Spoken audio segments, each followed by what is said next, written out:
Hello everyone, namaskar. মই আপোনালোকক পুনৰবাৰ মোৰ এটা ভিডিঅ'তে স্বাগতম জনাইছো। আসলতে এইকেইদিন একেবাৰে ভিডিঅ' বনোৱা নাছিলো কাৰণ কলকাতাত যেটো ইনসিডেন্ট হ'ল হেতু ইনসিডেন্টৰ পাছৰ পৰা মানে মই হেইটো ইনসিডেন্টৰ লগতে মানে এনি টাইম মানে হুমাই থাকো যে কি হৈছে কি কেছটো মানে কোনোবা উলাইছে নেকি যে হে কেছটো ৰিলেটেড তা শাস্তি পাব নেকি কোনোবাই বা সোৱালজনী কি হৈছিল কেলে তাইৰ লগত এনেকা মানে বেয়া হ'ল তাইৰ লগত হেব কথা মানে ফোনটো লৈ মানে ফোনটোত হেবু চাই থাকোতে মানে মোৰ ভিডিঅ' কৰিবলৈ মানে মুডে নাইকিয়া হৈ যায় আৰু মানে ভিডিঅ' কৰিম বুলি মানে মই ভাবিয়ে নাপাওঁ হেবু কথা ভাবি থাকোতে কিন্তু আজি এতিয়া আমি গৈ আছো ককা ঘৰলে আৰু ককাৰ বাৰ্থডে আৰু যি সকলে মোৰ ভিডিঅ' চাই থাকে কন্টিনিউয়াস তেওঁলোকেটো গম পাইছে মোৰ ককা ঘৰ হৈছে বকতা নেমুগুৰিত আৰু এতিয়া আমি যাম বকতা নেমুগুৰিলে আৰু তাতে গৈ পেনে আপোনাক মানে এটা জুৱা জাৰ্নিটো দেখাম বাহত যাব বা আৰু ভিন্দয়ে নতুনকে এখন গাড়ী লৈছে আপোনাক মই মিনি ব্লগত শেয়াৰ কৰিছিলো এতিয়া হেয়া তেহেতৰ লগতে তেহেতৰ গাড়ীতে যাম আৰু কোন কোন যায় কি কথা আপোনাক মই ভিডিঅ'টোৰ জৰিয়তে দেখাই থাকিম তো মানে নে ভাবো দেই এই কলকাতাৰ ইনসিডেন্টৰ কথা হয় বাৰু মানুহে যেতিয়া মানে এতিয়া প্ৰথম কেছটো নতুন হৈ আছে কাৰণে মানুহে মানে বেছি ইনভলভ হৈছে যেতিয়া নেকি দিন বাঢ়ি যাব নিৰ্ভয়া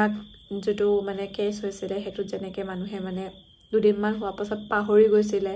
বহুত দিনৰ মূৰত গৈ পেনে মাক বাপেকে সোৱালজনী হৈ মানে জাস্টিসটো পালে তেনেকে মানে এটো কেছু এনেকাও হৈ যাবলৈ আছে কিন্তু প্ৰথম অৱস্থাত মানে মানি লবলৈ একেবাৰে দিগদাৰ হয় আমি মানুহক কেতিয়াবা বেয়াকে ক'লে বা বেয়াকে ক'লে ঘৰত আহি ভাবুহি যে মানুহটো এনেকে ক'ব নালাগিছিল নেকি বা মানুহজনী এনেকে ক'ব নালাগিছিল নেকি এটো কাম বেয়া হ'ল নেকি এনেকে ভাবুক বেয়াকে ক'লে কথাই দি কিন্তু ইমান বেয়াকে কোনে কাক মাৰে কি ভাবিলে কিবা লাগি যায় সঁচাকে মানুহ নে মানে পশু নে কি একো মানে হেয়ে নহৈছে আসলতে কয় ন কলি যুগত মানে কলকি অৱতাৰ হ'ব বুলি তো বেলেগকে কলকি অৱতাৰ হ'বলে নাই কলকি মানে আমি মানুহে আমি কলকি নিচিনাকে মানে ৰূপ লৈ মানুহকে মানে জিয়াই খাইছো আৰু এজনী জিয়াই থকা মানুহক ইমান কি বাৰু যি কি নহওক আৰু যাতে তেনেকুৱা কেছ আমি শুনিবলৈ নেপাও তাৰ বাবে আমাৰ চৰকাৰে যিকিজন দুখী হেকিজনক বচোৱাৰ হলনি হেকিজনক একদম মানে যেটো শাস্তি আজিলৈকে কোনোৱে পোৱা নাই তেনেকুৱা ধৰণৰ শাস্তি দিব লাগে যাতে এনেকুৱা ধৰণৰ কাহিনী আমি পুনৰাই শুনিবলৈ নেপাও তাৰ বাবে নহলে মানে এইবোৰ কেছ যদি আজি আপুনি কাবাক বচাবলে এই কেছটো ওপৰত পৰ্দা লগাই দিয়ে তেনেদৰে আৰু এটা মানুহে সাহস পাব যে এই কেছটো দেখোন কোনো নুলালেই দুখী মানে সবে এনেকুৱা কেছবোৰ মানে কৰিব ময়ো পাৰো মানে ময়োটো মানে কৰিলে মানে সাগে মই কাবাক পইচা দিলে বা কাবাক মেনেজ কৰিলে মানে ময়ো বাচি যাম এনেকে মানে লোকক সাহস দিয়া হয় এবো কাম কৰিবলৈ যাব কথাখিনি মানে নকৈ নোৱাৰি কাৰণে কলো বাকি বেলেগকে জাজমেন্ট নলব এতিয়া বলক ভিডিওটো স্টাৰ্ট কৰো মই ওলাই লওঁ আপোনাক লগ পাই আছো এফালে ৰেডি হৈ মেলি গাড়ীত উঠিলো আৰু অলপ দূৰ আহিলো তাৰ পাছতে মনত পৰিছে যে মই ভিডিও কৰাই হোৱা নাই লগালে মোবাইলটো উলিয়াই ভিডিও কৰিছো এপনে বাই লাজ কৰিছে তাই ইফালে চাই দিছে আৰু এফালে বা ভিন্দো গাড়ী চলাই আছে মানুহজন আগফালে বহিছে আৰু আহিমু এতিয়া আমি গৈ আছো তিতাবৰত ভিন্দৰ মাক দেউতাক থাকে তাতে ভিন্দৰ দেউতাক আমাৰ লগত যাব আৰু এইফালে আমি তিতাবৰ হৈ মৰিয়নি হৈ আমগুৰি হৈ এনেকে যাম বুলি ভাবিছো ৰাস্তাটো কিমান ভাল কিমান বেয়া গম নাপাও যদি বেছি বেয়া হয় আমি আমগুৰি হৈ শিৱসাগৰ হৈ ওলাই দিম নাজিৰা হৈ নাযাওগে কাৰণ যোৰহাটৰ পৰা তিয়কলে ৰাস্তাটো যেহেতু বহুত বেয়া হেতু কাৰণে এতিয়া এফালে দেউতাও উঠিলে আমাৰ লগত এফালে হিমুৱে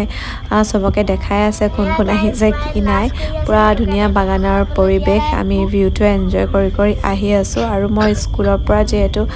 আহিছিলো আৰু স্কুলৰ পৰা আহি ভাত খায়ে যেহেতু ওলাই আহিছো ইমানে টোপনি ধৰিছে শুই গৈছো আৰু এয়া দেখিছে নহয় মোৰ অৱস্থা একেবাৰে টোপনি লাগি আছে আৰু একেবাৰে আহি পেনে আমি ৰলোহি জয়সাগৰত আমি নাজিৰা হৈ নগলো কাৰণ ৰাস্তাটো বেছিয়ে বেয়া তিয়কতকৈ মানে বেছি বেয়া সেইটো চাইডে। আৰু এতিয়া জয়সাগৰত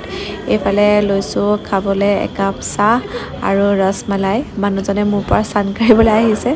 আৰু এয়া ৰাতি হৈ গৈছে, আমি পাওঁতে পাওঁতে মানে বহুত দেৰি হৈ গ'ল। এনেওতো যোৰহাটৰ পৰা বকতালৈ 3 ঘণ্টা লাগে, কিন্তু আমাৰ সেইদিনাখন 4.5 ঘণ্টামান লাগি গৈছে মানে ঘূৰি মেলি যাওঁতে। আৰু ফাইনেলি আহি পালোহি, আৰু আহি পাই জেনিৰ উৎপাত চাব দেই, দেখাই আছোঁ ৰ'ব।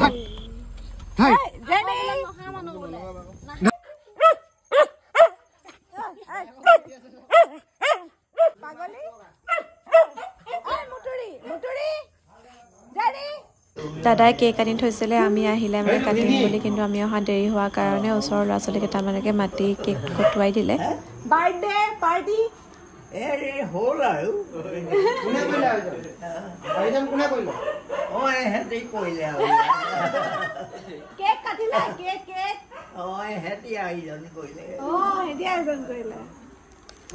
এইফালে বৰমাই জীয়েক জোৱাইকে নতুন গাড়ী কিনিলে বুলি পুৰা একদম পূজা কৰাত লাগিছে। নতুন গাড়ী আনিলে বোলে এনেকৈ গামোচা দিব লাগে আৰু লগতে ধূপ চাকি জ্বলাই এনেকৈ আদৰিব লাগে বুলি কয়।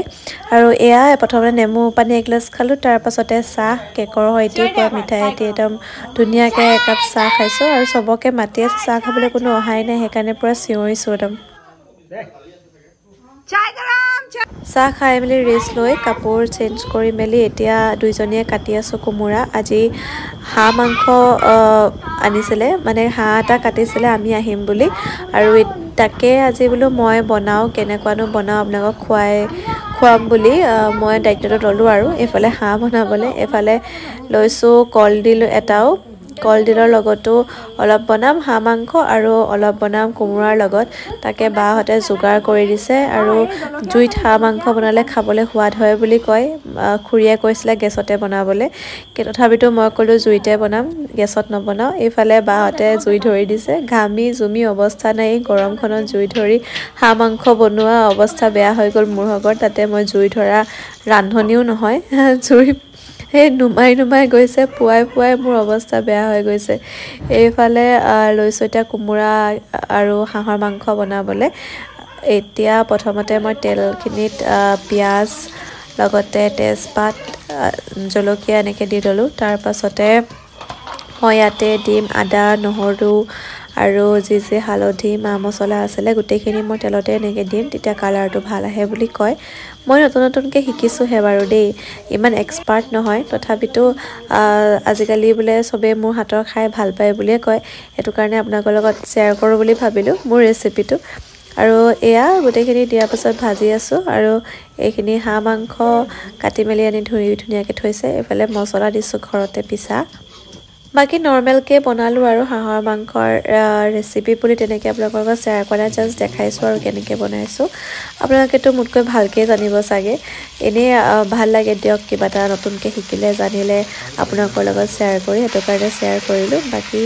চাই থাককচোন, বেছিকৈ কৈ নাথাকোঁ মই।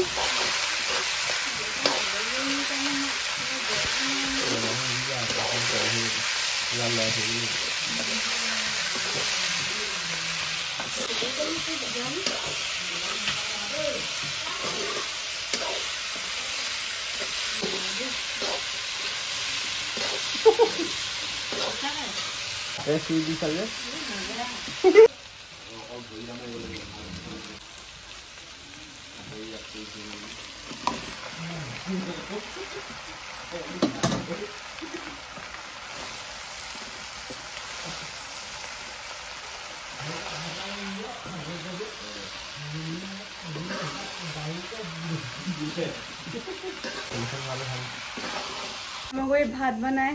জুইকে আহিম বুলি পাহৰি থাকিলোঁ, একদম ধুনীয়াকৈ ধৰি ল'লোঁ, হাত কলা